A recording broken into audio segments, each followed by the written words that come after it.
해질녘 할아버지 현우와 손녀 소율은 옥상에 앉아 도심의 불빛을 바라보고 있었다.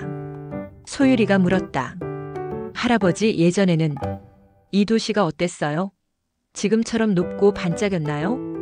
현우 할아버지는 아련한 눈빛으로 회상했다. 아니란다, 소율아. 내가 어릴 적엔 전쟁의 상흔이 가득했지. 하지만 모두가 맨손으로 벽돌을 쌓아 올리며 희망을 이야기했단다. 그때는 모두가 더 잘 살기 위해 밤낮 없이 일했어. 공장 굴뚝에서는 연기가 끊이지 않았고 농밭은 공장과 도로로 변해갔지. 우리는 앞만 보고 달렸단다. 소율이는 할아버지의 이야기를 들으며 눈을 반짝였다. 그럼 할아버지가 젊었을 때는 지금처럼 스마트폰도 없었겠네요? 현우 할아버지가 웃으며 고개를 끄덕였다. 어느새 도시는 높은 빌딩들로 가득 찼고 작은 마을들은 거대한 아파트 숲이 되었지. 기술은 눈부시게 발전해서 내가 상상하는 모든 것이 현실이 되었단다. 하지만 소율이는 어딘가 복잡한 표정으로 말했다. 할아버지, 그런데 요즘 사람들은 다들 바빠 보여요. 행복해 보이지 않는 사람들도 많고요. 왜 그럴까요? 현우 할아버지는 손녀의 손을 잡았다. 우리는 너무 빨리 달려왔단다. 모든 것을 얻기 위해 많은 것을 잃어버렸을지도 몰라. 경쟁은 치열해지고 마음의 여유는 사라졌지. 높은 건물만큼 마음의 벽도 높아지고 빠른 속도만큼 외로움도 커졌어. 모두가 더 많은 것을 원하지만 정작 중요한 것을 잊고 사는 건 아닌지. 소율이는 할아버지의 말에 고개를 끄덕였다. 하지만 할아버지, 저희 세대는 다시 행복을 찾을 수 있을 거예요. 우리가 무엇을 정말 원하는지, 어떻게 살아야 할지 고민하고 있거든요. 현우 할아버지는 소율의 어깨를 감싸 안았다. 그래, 소율아. 너희 세대가 답을 찾을 거라 믿는다. 과거의 경험과 너희의 지혜가 만나면 분명 더 나은 미래를 만들 수 있을 거야. 이번에는 통계청 국가통계연구원이 발간한 광복 80년 통계로 본 한국 사회의 변화상을 토대로 대한민국의 발전 과정과 현재 우리가 직면한 도전에 대해 살펴보겠습니다. 먼저 경제입니다.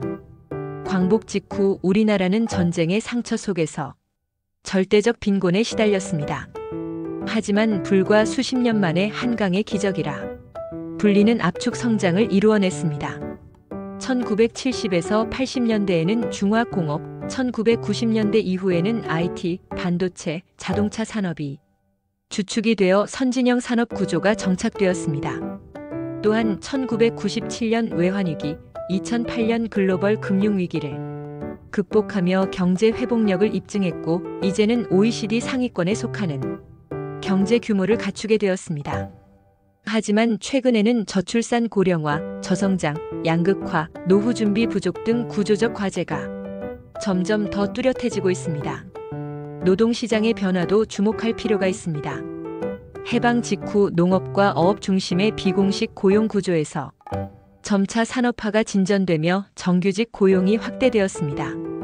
그러나 1997년 외환위기 이후 비정규직과 파견직, 최근에는 플랫폼 노동이 확산되면서 노동시장은 양극화와 불안정성이 심화되었습니다.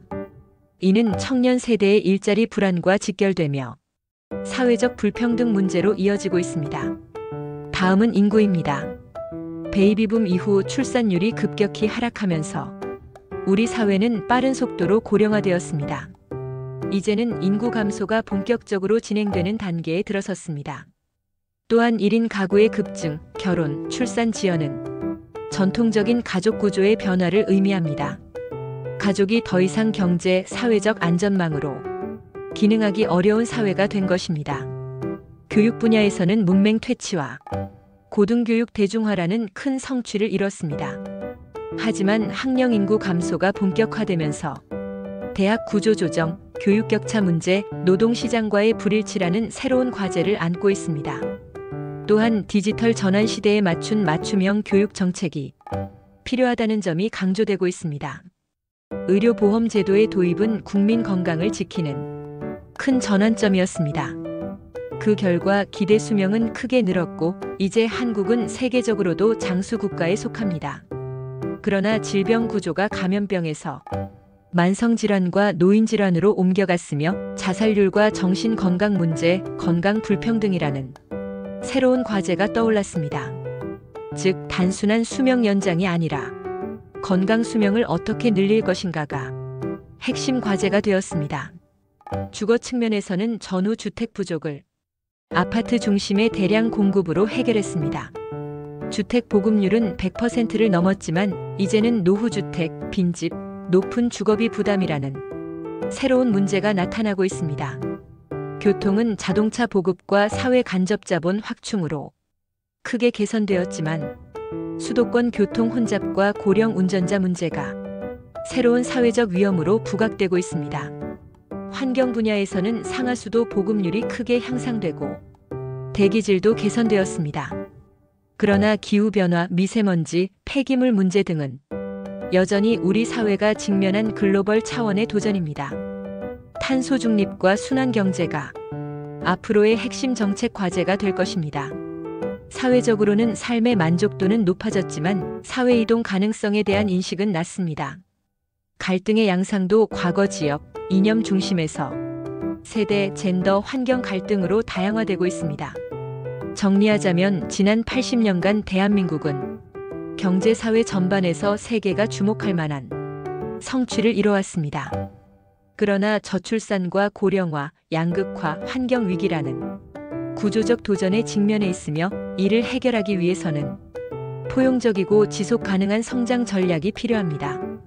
여러분, 우리가 체감하는 변화와 오늘 살펴본 통계적 사실이 크게 다르지 않을 것입니다. 과거의 성취를 이어받아 더 나은 미래로 나아가는 것, 그것이 우리 세대의 과제입니다. 이상입니다. 감사합니다.